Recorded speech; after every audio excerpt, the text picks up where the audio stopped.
It's okay, honey. You can come back in now. Oh, are you sure you've forgiven me? You promise no more horror games? A promise is an ironclad agreement, and I don't want to say anything that I'm not 100% ready to... Well, then there's the door. Okay, I'm sorry. Come back, please.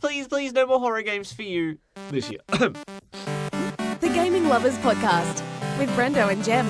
G'day and welcome to episode 78 of the Gaming Lovers Podcast. I'm Jem. I'm Brendo. Hang on a second, you're far too chipper. This should be a somber episode. Why? Fortnite is dead. Long live Fortnite. Season 10 of Fortnite ended mysteriously with a giant black hole that just ate everything and everyone is distraught. Children are slapping their TVs. There are gifs of children crying because they cannot play Fortnite. Not mad anymore. Why all mad? I love it so much. It's entirely possible by the time that this podcast drops, they have revealed what's next. Perhaps a whole new area, a whole new gameplay mechanic, who knows. But for right now, a moment of silence for Fortnite. That's enough silence. That'll do. Just that little hair's breadth of silence will suffice. We are the Gaming Lovers. We are back with another episode together this time. We had some issues last week that Yes. prevented us from liking each other to the greatest of our abilities. But that's all in the past. Nothing to worry about now. Water under the bridge. Water under the bridge. We're going to be talking our gaming goals in a moment. And later on in this episode, we have finally got some details about the PS5 and the Xbox Project Scarlet. And we have what some would say in the Christmas time of year would be our wish list to Santa. So I don't know who the video game equivalent of that is that we are writing these letters to, but we better darn figure out the address before we send it off at the end of this episode.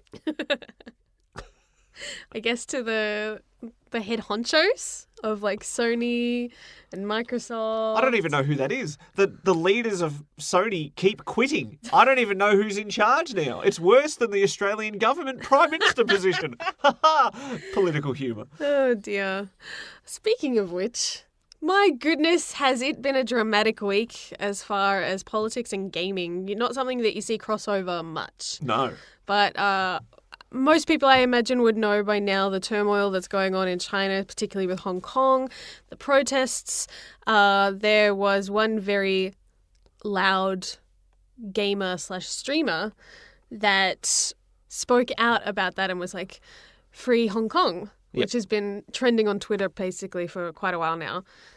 And Blizzard did not take too kindly to that and kicked them off, took their prize money, and have now created a torrent of backlash, not only from like gaming fans, but their own employees are like refusing to go to work.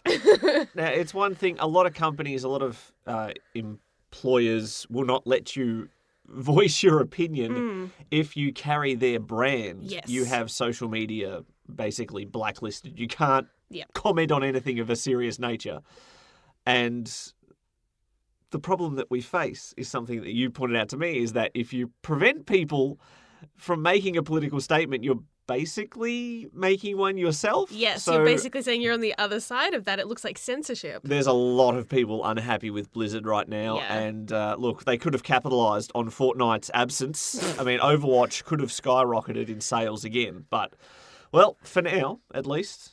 They've definitely done some damage. It might take a big move on their part to recover, but they don't look like they're going to be repentant or trying to fix that anytime soon. For now, they'll just have to stay in the doghouse with BioWare, with Konami, and now Blizzard can join them too. Long live Fortnite. They might actually make EA look good. No, let's not get too ridiculous here. But when it comes to ridiculous, of course, it's been a little while since we've done an introduction to the Gaming Goals segment. So let me warm up my fake trumpet and let's hop right to it.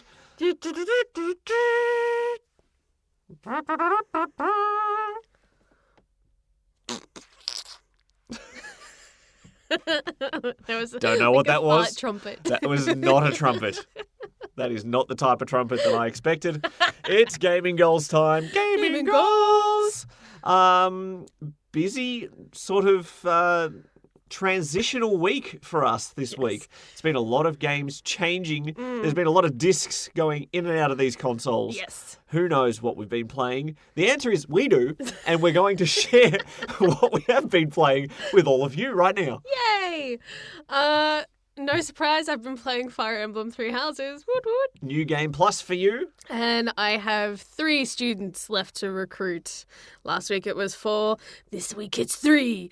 So I'm making progress. Got to catch them all. I believe that is the... Basically, I'm trying to save them all because if I don't, then I have to go to war with them and then they die. And that made me sad the first playthrough. So this time around, I will save them all. See, when you start off sentences like that, my instincts are to say, oh, just like real high school and make a joke, but then you said, and then they die, and that's not... I can't make a joke about that one. So... Yeah, it's really not like real high school at all. Unless No? you go to boarding school that's also attached to this giant wall-like Catholic building. So, I don't know. Maybe it is like boarding school. I've never been to a boarding school. Who are we to comment? But then I guess like Hogwarts, they always got put in danger too. That's right. So, maybe that's a thing. I just don't know. Boarding schools, dangerous. We're learning the They're lessons hardcore, here. man. That's why they charge so much. Insurance. Anyway, that is a lot of fun. There's been other stuff that I've been playing this week, though. Oh, what would that be? That we've been playing this week. What have I been enjoying? With what? You came home after our ferret had some surgery this past week, and so you wanted to comfort yourself. This always happens when we're sad. I wanted to comfort you Rubbish. through buying myself something. It's therapeutic, okay? It's for your benefit as well. Don't forget who has played more of what I bought. I have, but you can't say that it was solely... It was very much I want to buy a game. I'm going to buy a love, game. an act of selfless love.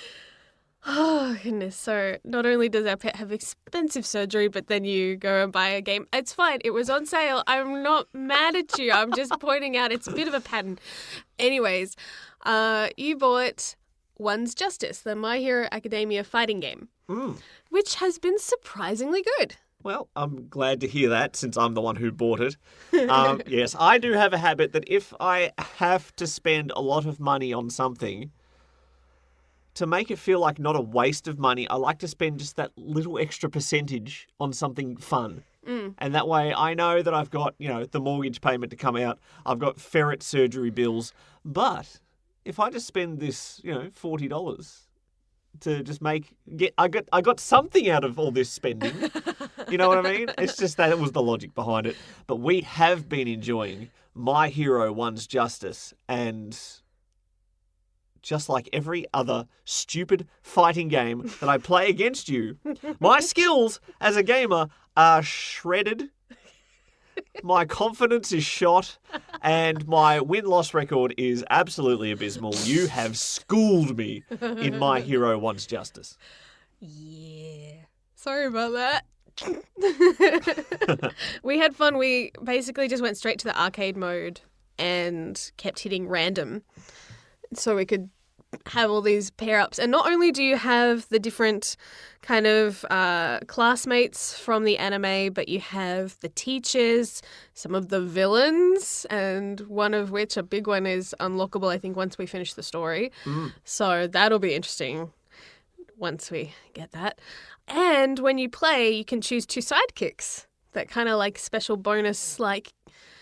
In a pinch, you can make them summon attack your them opponent. for like a millisecond to kind of help you out, and they have been very, very handy. You time those just right, they can be a game changer. So I had a lot of fun. It threw me off a little bit because it looks like it's 2D at first, the first ever fight we did, but then the space, as we started moving in it, we realised that it's more 3-dimensional, like it's a room that you've got to measure the depth. For myself, it's very similar. I played a lot of the early PS2 Dragon Ball Z fighting games, the Budokai series, whatever they're called. And that had 3D environments, and basically My Hero Academia, for those not in the know, is an anime that is about, is it a boarding school? It could be. It kind of is by the end of season 3. And you have superheroes in training. That's not an acronym. Don't spell that out. That's not what they are at all. But they are basically superheroes in training. It took me longer to piece that together than it should have. Keep going. So we do have a story mode in this game as well, which just similar to the Dragon Ball Z fighting games that I've enjoyed, and just like Kakarot, which is going to come out soonish. It's been delayed, I believe, but that's another Dragon Ball Z fighting game that's going to mirror the story and the plot and the fights, the key fights in the Dragon Ball Z anime. My Hero One's Justice has the same thing. So make sure you don't play this game if you have only just started the anime. Yes. Because, well, you're the expert here. You've binge-watched My Hero Academia more than I have. But it basically starts off at the beginning of season 3, so you need to have seen all of it. All of it, because you want to get all the history of the characters and understand why you're invested in them, for one. This is like, other fighting games you can kind of just pick up and play, and story doesn't matter. But for fighting games that are based off of, other IP, of like, an actual licensed brand, you care more if you care about the product. Like, I wouldn't care as much if we played a Dragon Ball Z game because, I'm familiar with it, but I didn't get as into it as you did growing up. Yeah. I watched a little, but I'm more a Pokemon person. So I care about those games, or like the Persona games I love more than any other fighting game because I love Persona. But this may be kind of nearly up there because I do love My Hero Academia, and it's such a good anime. Yeah. But it really does lend itself very well to this style of game. It doesn't feel out of place. And of course, you will get spoiled on the plot details if you play the story mode too. Hugely. What I really like in any fighting game is not just the combat, not just the gameplay, but unlockables. You give me unlockables to unlock, and I'm a happy fighting game player. And that's why in this age of microtransactions, where all the costumes are usually just pay for them, not work for them, like they were in, for example, the early Dead or Alive fighting games that I used to love, when a character had like 18 costumes to unlock and you had to do all these different modes to do it. I like the fact that there are little special things you can wear. Accessories. Yeah, that's exactly the word that I couldn't think of. Accessories. It's not a hard word to remember, but I look like a fool.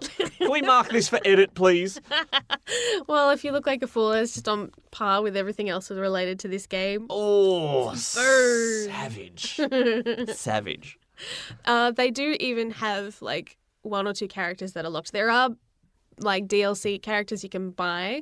They're not really like crucial. They're more like, I would say, very like sporadic one-off kind of special appearance characters that they've added just for those that love the anime, I think. Yep. But yeah, you've got a really solid lineup of characters, really diverse powers, some that are a little easier to handle than others, some that I think are almost a little too overpowered, in my opinion, but I guess then that is realistic. Todoroki. I was thinking All Might, thank you very much. He just does like a bajillion combos lightning fast, and there's no way to counter, and you just get stun locked. I'm like, this is so not fair. That happened during the story mode. Story mode AIs are a lot harder to fight against Than your dumb husband. Cool. Love you, honey. Apart from that, have you been playing anything else new? Anything else on your radar? But I suppose future tense we'll talk about later on. Well, I did want to do more Vita work and start a visual novel. I didn't get around to it this week. So I've been looking at them. I started lining them up, but then got distracted. Vita work. Vita work. I love it. I have been having one of those weeks where I have played a lot of games, a lot of hours of games, and a lot of different games. So this might take a while. Buckle up, Buttercup, because we're in for a long term. Can I interrupt you before you jump into it too much? Okay. Because I have one last game. Okay, I asked you, and you said, no, I haven't played the Vita games. work. I promised last week that I would, but I didn't, so that's why I need to clarify that. Okay. So as an extra kind of challenge for myself, and it's partially just to relax. I've been playing Stardew Valley again, but kind of with a particular goal in mind, because I've got a good setup on my farm now. Brendo is terrified at the amount of money that is coming in every day. I think he's jealous. Your farm looks incredible compared to my dumpy little outpost. I'm trying to make giant crops. So if you farm certain things like cauliflower or melons and you leave them there once they're ripe and there's enough of them, like a big, huge crop all next to each other, the 9 of them will combine at random when you water them into this giant melon or whatever. Hasn't worked yet, but I've been trying so hard. That's your goal, is just to have this huge gigantic melons. That's not what I meant. I meant cauliflowers. Not what I meant. Oh, this podcast, this episode is doing well today. Ooh. I think it's your turn now. Yeah, well, I've derailed that talk completely. Are you done now? Yes, I'm done. Okay, cool. We're doing talk of melons. Let's change the topic. It is spooky month. Yes. There have been some spooky games, but just to handball the least exciting out of the way, Greedfall, I've been playing a little bit of. You have probably heard everything that needs to be said about Greedfall over the past 6 episodes. Yep. So I won't dwell on that too much. I'm about 15 hours in as a guest. You're just getting started, huh? Just getting started. It's a game that if I am enjoying it, I really enjoy it. Mm-hmm. But when I am not, I'm kind of just looking for an excuse to save, quit, and move on to something else. Mm-hmm. It does walk that line a bit too frequently, I find. Some bits are very unexciting. Mm-hmm. And then there's some times where you're doing a quest, you're like, oh, this is a good quest. Yeah. This is a good character. This is good plot. This is good exploration. I just wish it was all like that. Yeah. And it would be a home run for sure. Totally. I found I really loved the character side quest missions. Mm-hmm. Almost more than the main ones sometimes. What about you? I have been enjoying those. They are my primary goal whenever I am thinking, what should I do next? That would be my primary focus, is getting my teammates to love me. Because that's what we do in life. Labu labu. Yeah. So, Greedfall, I'm enjoying when I'm in the mood for it. I have been playing a lot of Persona Q2 on my 3DS as well. Mm-hmm. The spin-off featuring the cast of Persona 3, 4, and 5, and Persona 3 Portable. I know you'll tell me, yes, she's in it too. I loved Persona Q1 until I got to the final world. Yeah. And that dungeon was ridiculously long, ridiculously convoluted, complex labyrinth of mess. And so I was enjoying Persona Q2, the final dungeon, so much more until I found out it wasn't the final dungeon. And I have one more to go. And I'm worried I'm going to be retracing these same steps with this game. I have not had any issues with requiring a guide yet for Persona Q2, which is good because there is bugger all online. There's very little in the way of guides for Persona Q2. I have started to rack up the side quests that I was focusing on. I was always doing them, the little side missions, the special screenings as they're called, keeping with the theatre motif this game has. But I kind of am at that point that I hit sometimes with certain games like the Yakuza games where I'm doing all the side quests. I get 70% of the way through the game. I'm just like, I just want to finish the game now. I'm just going to ignore the rest. I'm powerful enough. Let's go for it. So we'll see. I'll probably just charge through it and then I'll get to my Vita work as well. So that's good to know. But I am still enjoying it. It's on fire at the moment with my motivation with that. It's another game that I've either been very interested in or not very interested in, and it flipped and flopped enough times over the 45 hours I think I've put into that over the past few months. Speaking of Yakuza, I realised I haven't played that since March. So I'll be getting back to Yakuza 0 soon because I said I'll just take a little break from this while I focus on X, Y, Z, A, B, F, K, M, P, L, O, Z. So, yeah, it was supposed to be a small hiatus from the Yakuza series, and I checked my save file yesterday and it was the 17th of March, the last time I played that. So A little bit of a gap, a little hiatus. So what about spooky months? Because we challenged you to play spooky games this month. Yes. How many have you played? I have played the entirety of Man of Medan. Nice. Medan. Medan. I played that game with the explicit purpose of finding out how that word is pronounced, and the mystery still remains because No one said it. It wasn't announced once. Myself and my good buddy the Falcon, we live streamed our entire session, quite a short session, 3 hours 37, I think, from go to woe, and that may have been a bit shorter than an average playtime because one of us made some mistakes. And when you make mistakes in a game like this, just like Until Dawn, it's a spiritual sequel basically to that, same gameplay style from Supermassive Games. There are 5 main characters that you play as. Myself and the Falcon divided them up roughly evenly, and we may have lost 2 characters quite early. Whose fault is it? Not mine. I'm going to throw him under the bus. He made a bad mistake followed by a bad mistake followed by a failed QuickTime event, which led to the death of one character. It's one of those mistakes, too, that you choose the option and you're like, it's just like Hagrid in Harry Potter Shouldn't again. have said that. Shouldn't have said that. Shouldn't have done that. Shouldn't have tried to run away from that. Oh, I should have stayed and fought. Oh, no. No, I've mucked it up the shot as well. Oh, done. And then another time, I don't know who to pin the blame on for the second death, because technically it was one of my characters that may have led to the death of one of his characters. So it was a choice I made, and then he made a choice as well, and those two combined led to the death of his character. If I had have made a different choice, it may have played out differently. Might have killed your character. It's entirely possible, but the way things worked out, we lost another character. One early in the game, one sort of late in the game. And so it was not the perfect playthrough. It was enjoyable, very short game, but the discounted price sort of balances that out. It's only 40 Australian dollars, I think, by default. I got it on sale on the PS Store for about 40% off.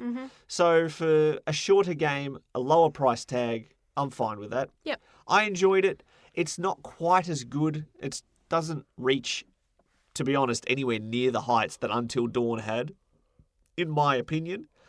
And the main disappointment I have is that so many of the environments just look the same. Most of the game is set on a ship.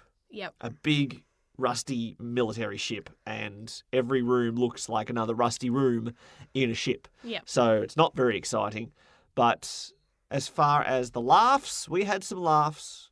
Our gameplay has been streamed. It is on my YouTube channel, but I think the HDR that I had on ruined the visuals on the stream. It's a very dark video, and that's not thematic, although there is a bit darkness in it too. But I liked the plot, as simple as a horror movie, horror game style setting is. I enjoyed it for what it was, and I enjoyed doing the couch co-op mode. Haven't played it solo, haven't done the simultaneous gameplay mode that you can play online, where you do like 2 different scenes at the same time. And I think that would just make it shorter, wouldn't it? So probably avoid that one as well. But if I do want the Platinum Trophy in this, I do have to play it about 8 times. So we'll see if I go back to it. But for now, I give a lazy thumbs up to Man of Medan. Medan? I'm going to have to look that up. It's going to drive me nuts. Any chance of a replay? Yeah, I like games like this where you can make different choices. I kind of just want to rub it in the Falcon's face that I can keep character X and character Y alive longer than he did. And of course, they all have different relationships with each other. Some are siblings, some are romantic interests, some can become romantic interests. And so the more that you act nice to those people and keep them alive and stuff, you can get trophies for those sort of things too. So it might be a good game to just play for if I'm sitting at home one evening and go, I don't know what to play. I'll just give Man of Medan another shot through, start to finish. And that's it. One and done. Good. Nice. The other game I played, though, I officially made good on a promise that I made this time last year. You can hear the nervousness in my voice. It's cracking already. Resident Evil 7. I'm 2 years late to the party, but I mentioned this in my stream video. Again, I streamed this live on my YouTube channel, Hyper Brendo. Check me out. I left the comments off for this one because I didn't want anyone to interfere with my enjoyment of the game. I have seen about 3 screenshots of Resident Evil 7 and no gameplay footage before I started this game. And that made me so darn anxious because I didn't know what to expect. I didn't know if there were zombies in this game, or monsters, or creatures, or anything that there's been in previous Resident Evil games. I was going in blind. It's a first-person game. None of the other Resident Evil games of this style are first-person. That made me so nervous when I started off. I've played the demo. I think it was called like the beginning hour. So I knew the layout of the first little area you go in. Yep. And that was it. And some things are different. You come in from a different doorway. I'm just like, oh my gosh, I know nothing of what is going to happen here. I'm not prepared. I don't know if there's guns. Is there combat? Is it just running away? Is it melee combat? I know nothing. I knew nothing. And so I mentioned this on my stream as well, but you know when I'm going on a roller coaster or another thrill ride that I have a habit of doing one thing, and what is that? You get very chatty. Chatty, very chatty. I will yell at, not so much scream on the roller coaster, I will yell at the roller coaster. You do like this huh kind of sound sometimes too when you get too much built up. Not pertinent to this story, but I yell at the Yeti from Expedition Everest at Disney World. I will blame him for my discomfort. And so I was talking so much, and it was kind of embarrassing because I knew everything was live streamed. People were watching. It's going to be archived on my channel, and I'm talking like this basically the whole time, just rambling, commenting on everything from cockroaches to pocket knives to the fact that a bolt cutter, I'm yet to see it actually cut a bolt. It's only used to cut chains in video games, pretty much, or locks. Just talking about anything, and my goodness, is this game violent? It is rated R in Australia, which is like the highest that it can get for high-level violence. I saw some things that were very violent that I would shield my wife's eyes from. Mm-hmm. And I do not recommend you watch my live stream because it is for adults only. Violence-wise, it was gruesome, but it made me even more anxious, and that fit the bill. That's a good time had. Good time had. I got into the enjoyment phase. I jumped severely, maybe twice. But I am looking forward to going back, which sometimes doesn't happen with horror games if they creep me out too much. Well, I'm glad you had fun. Fun might be a strong word. I'm glad that you wet yourself. No, not that far. Not quite that far. That's for when I try the VR horror games that I've got queued up with my good buddy the Falcon. Later in this month, there will be a VR horror episode. And I don't know if I'm more scared about potentially wetting my pants in front of my best friends or getting motion sickness, which has happened when I've tried VR before. So between those two, I should be on edge. So thumbs up. Don't fall forward into the TV like so many people do, please. VR fails is amusing to watch. Have him hold your waist so you can't go off somewhere. Sounds good.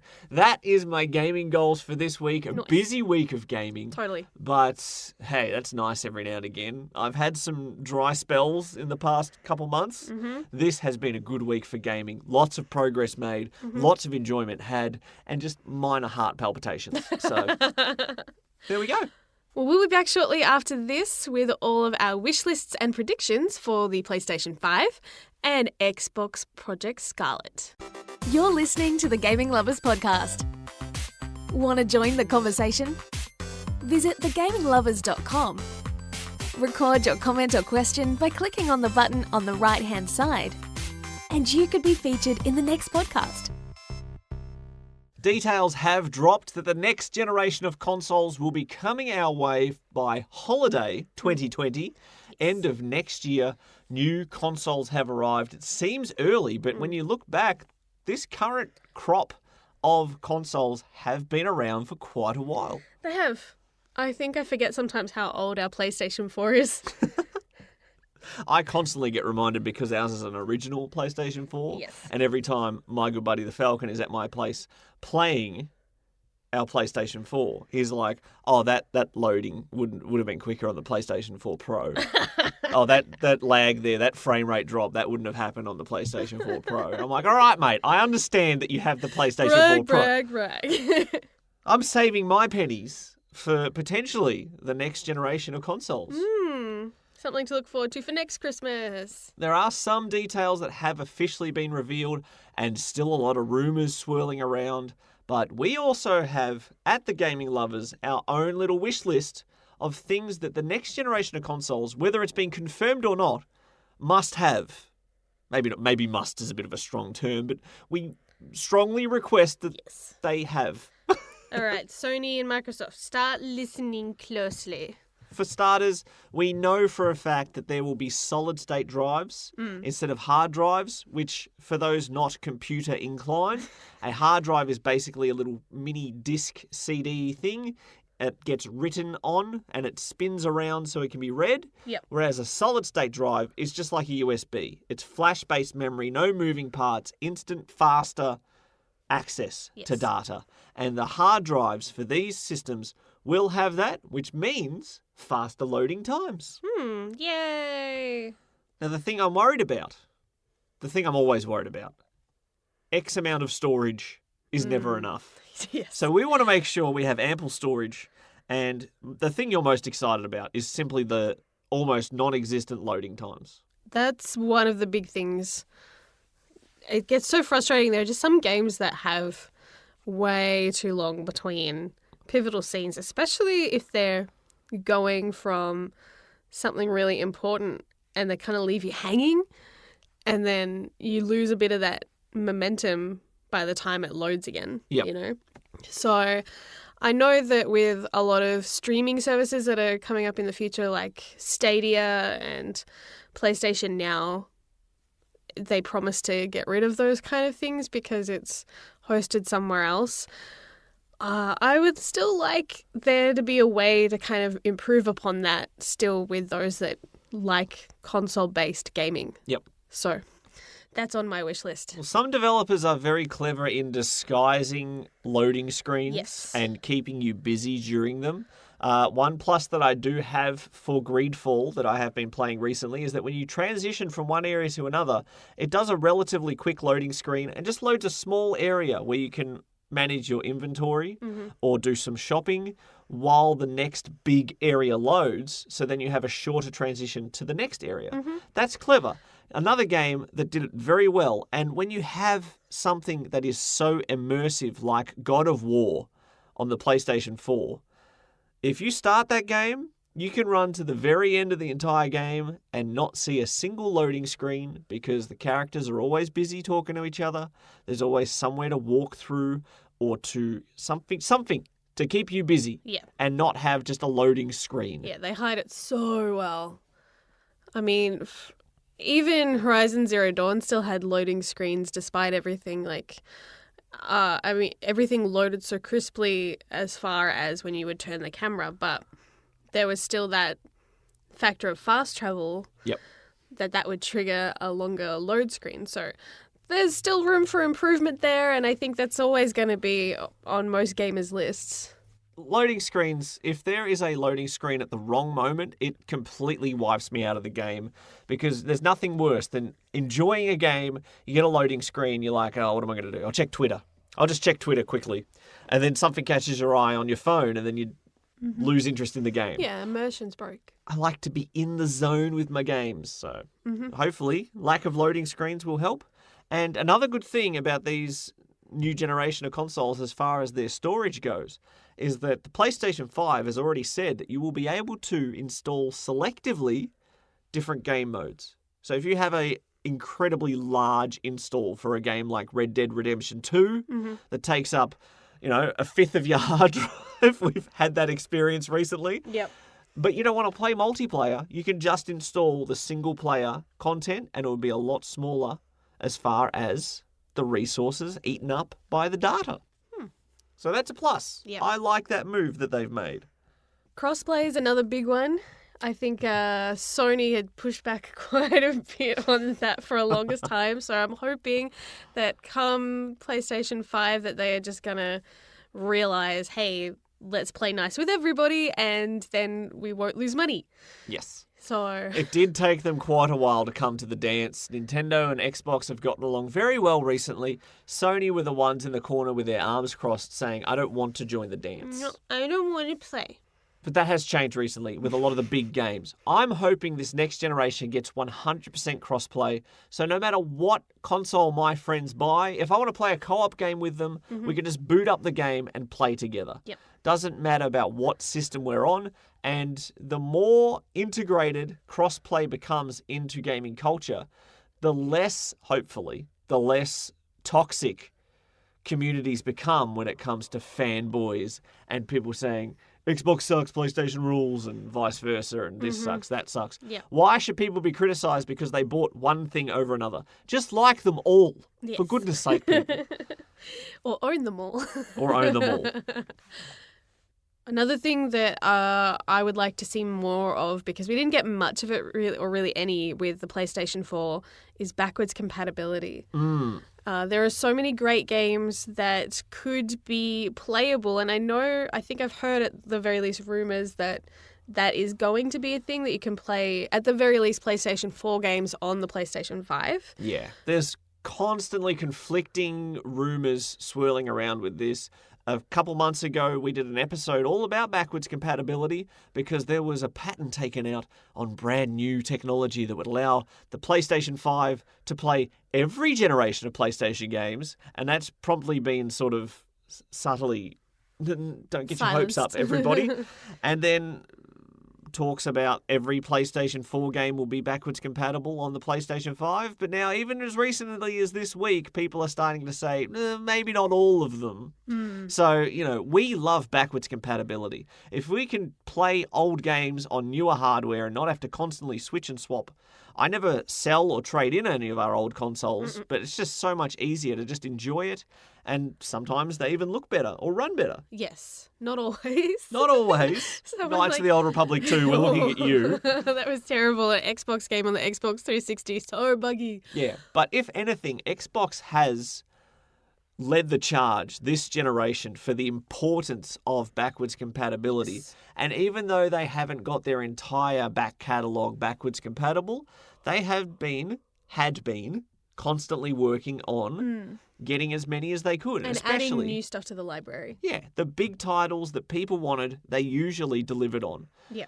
It is tricky because they don't all operate the same. The hardware are different, and sometimes even though you have a more powerful processor, that's not enough to get backwards compatible games working.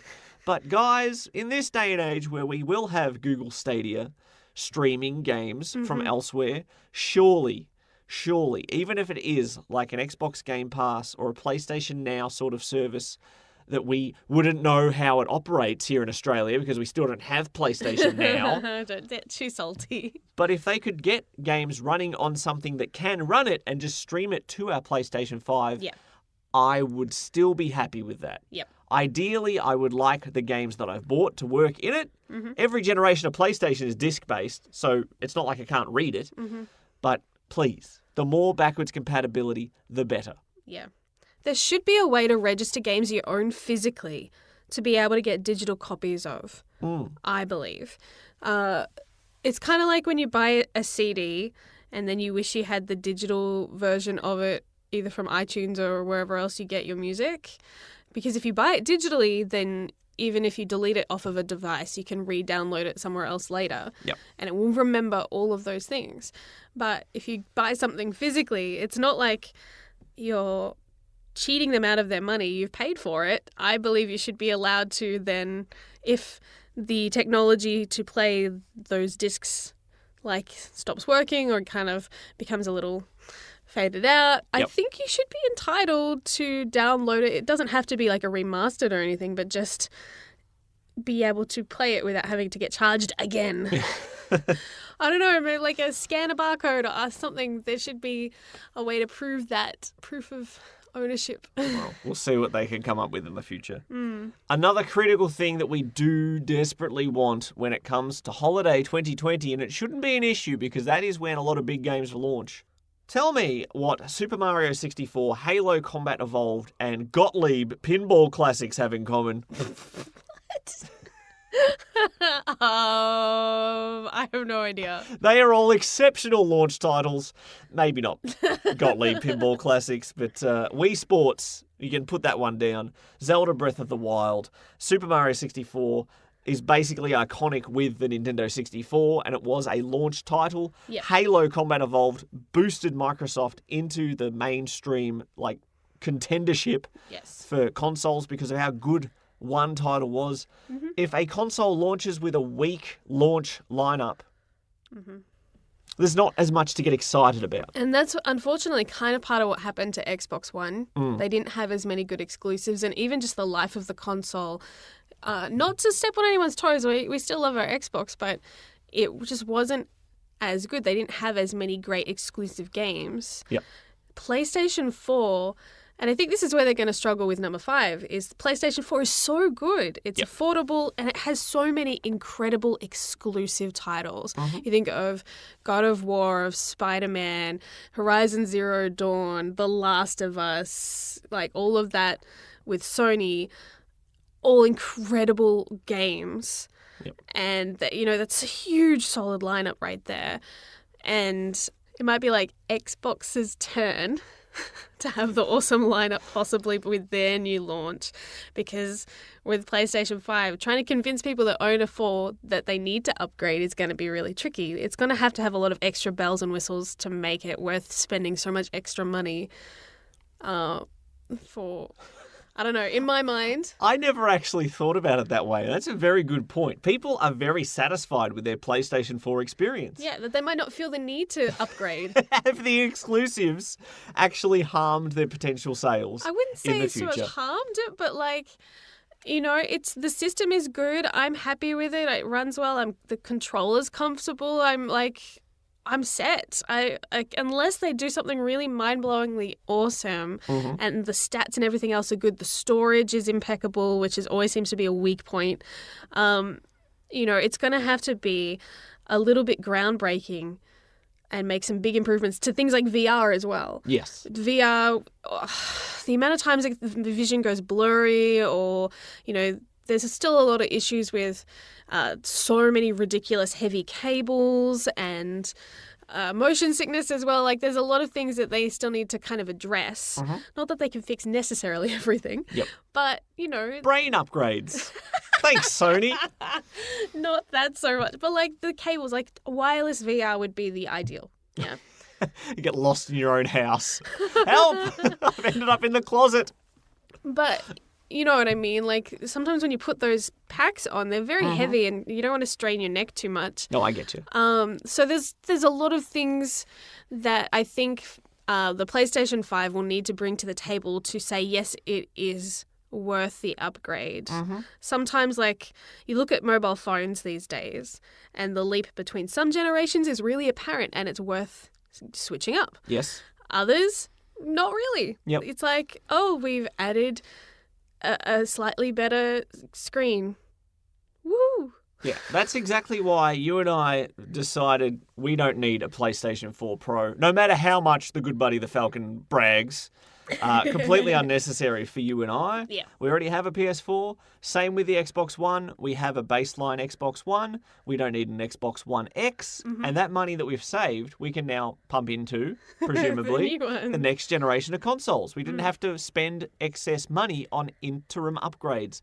And that comes to my next point, where I think if there ever is the need to boost these consoles, don't make an entire new console with just a Pro attached to the end. Make the system modular, that you can take something out and put a new one on top of it. Take the storage thing out and put a higher capacity storage in. Ever since back with the Nintendo 64 that had the 4 megabyte expansion memory pack Yes. that you could put in and suddenly you could play Donkey Kong 64. Oh my gosh, it makes such a difference, that 4 megabytes of memory. But it could happen with these consoles if you just build them right. And I might be more willing to buy an upgrade if it's optional and if I don't have to shell out for an entire new console. Also, I think all like console developers from Nintendo to Microsoft to Sony will need to be careful as things do go more online, and with the streaming gaming on the horizon, it could make consoles basically become obsolete. You know, if people really gravitate and it works well. Like the Stadia, for example. Yeah, if Stadia works well and things like that, then people will not need consoles. And what a sad age to live in. I mean, it could save money in the long run. You think if all you have to pay for is a smaller subscription versus buying a really expensive console with all the accessories that come along with it, the charging dock that you need for the controllers and the like, plus all the games and then the subscriptions that you have to get things like PlayStation Plus, like that adds up a lot.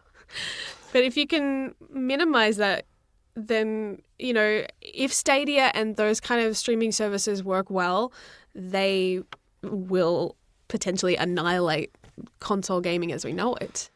Very strange, but I was hesitant about simple subscription services like PlayStation Plus when it launched for multiplayer. I was suspicious of Xbox Game Pass before I tried it. Now I'm a big fan.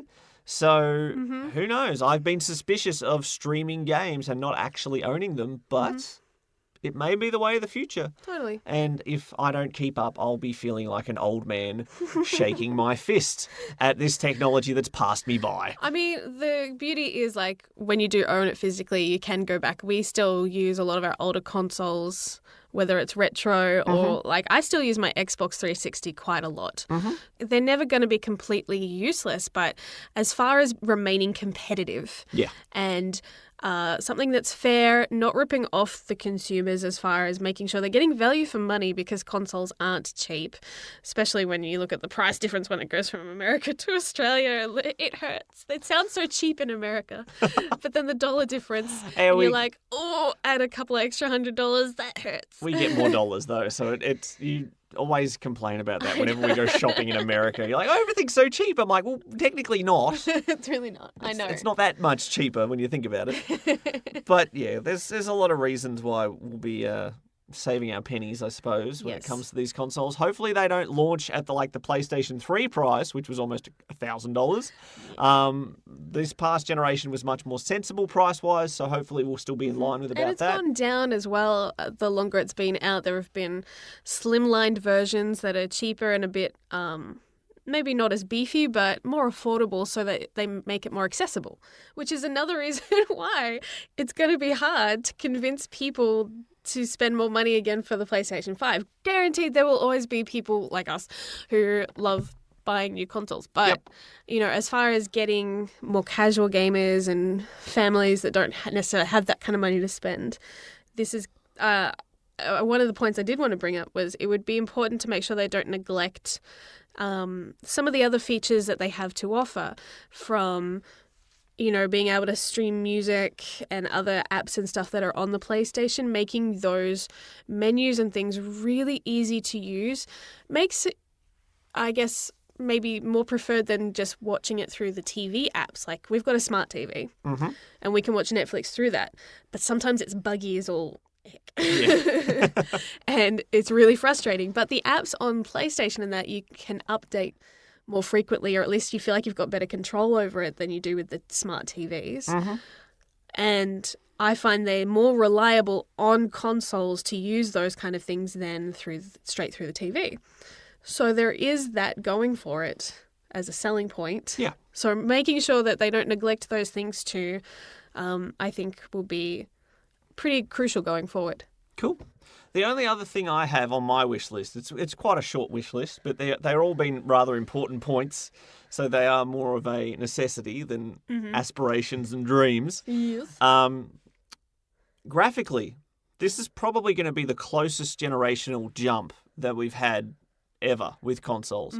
You think about how much early consoles leapt. Yes. Like, seemingly impossible graphics are now possible with this next generation. You go from sprite-based gameplay almost exclusively on like a Super Nintendo to the Nintendo 64.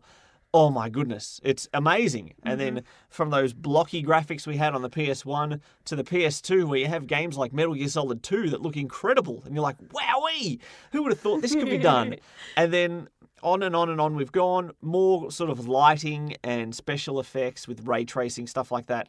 That's what we've really noticed. But this jump, PS4 games look incredible now. Yeah. Xbox One games look incredible. And more of that does come down to the developers and what they put into their games. It's not always the hardware that they're limited by as far as the consoles that they're on. It's the developers. And Of course, we'll put it on the developers. They have the duty of care to give us the best possible experience.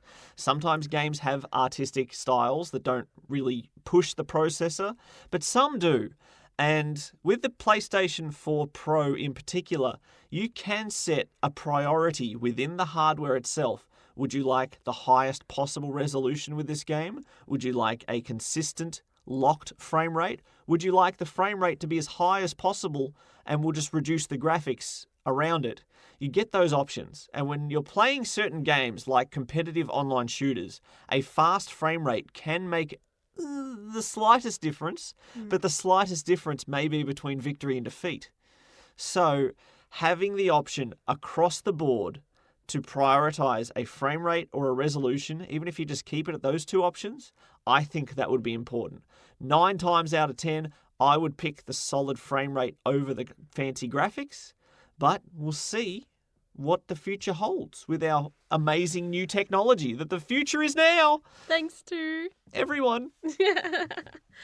my last, I guess, wish list, this is going to sound kind of silly compared to everything else, is more the aesthetics as far as not just the design of the consoles, because I think that was one of the things that made me like the PlayStation 4 more than the Xbox One when that first got announced.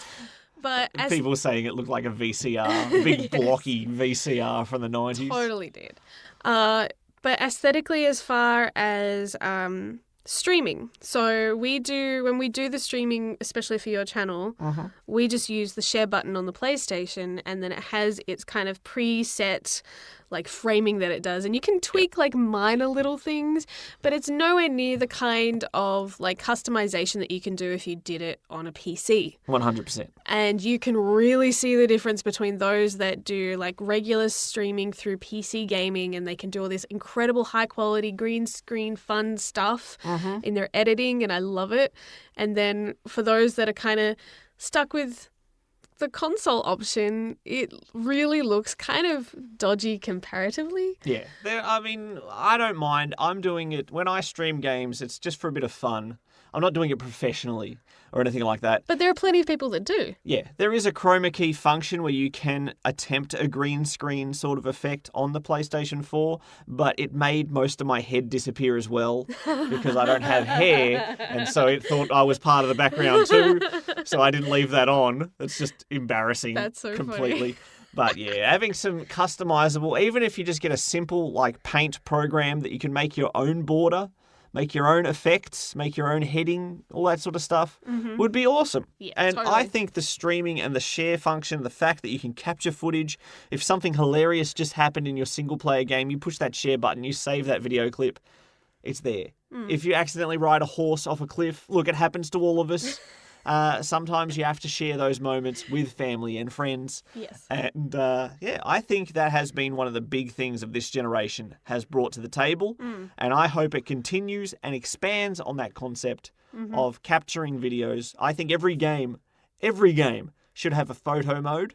Pretty much they almost do these days. Like it's Because they have been so good and you can change the faces. But it's a good PR love thing it. as far as promoting your game. The more people share images and short clips and stuff like that, that's free publicity for your game. Why wouldn't you include that? I don't know how many Twitter posts I saw with Spider-Man throwing up the peace sign. Everywhere. But it's effective. It is super effective. So I think a little bit more love and ability to customize in that area would be great. So those are just some of the things that I would like to see. Our demands aren't too high. You have 24 hours to comply. No cops. And, deal's done. And also maybe send us, like, free ones. Yeah, that would help too. And then we'll review them. We'll be back with gaming goals after this. Share the love. Follow us on Twitter at Brendo Jem. That's BRENDOJEM. Well, the big question for me is how many pairs of underwear will I go through as I try to play not only Resident Evil 7, but potentially some VR horror games as well this week. Next scheduled session with my good buddy the Falcon, we're talking Paranormal Activity. We're talking Intruders, Hide and Seek. We're talking Don't Knock Twice. That just sounds like a horror game, doesn't it? Don't Knock Twice. All these titles and more will be tested, road tested, house tested. It's not really on the road. I suppose it's in a house. Lounge room tested by myself and my good buddy the Falcon. I'm also going to be targeting more Persona Q2. Want to get that out of the way so I can play some Vita work. Is that right? Vita work. And my ancillary game is still going to be Greedfall. It will be on the secondary title through October because Spooky Month is here. Resident Evil 7 gets the priorities. And that's my gaming goals. What a quick wrap up I had then. Wow. I know exactly what You're I'm talking so about. succinct. I don't have to stall and do long, deliberate pauses to try to stall for time while I think, what's in my backlog? What am I going to play? Don't have to worry about that. Resident Evil 7, Persona Q2, primary titles. Mm-hmm.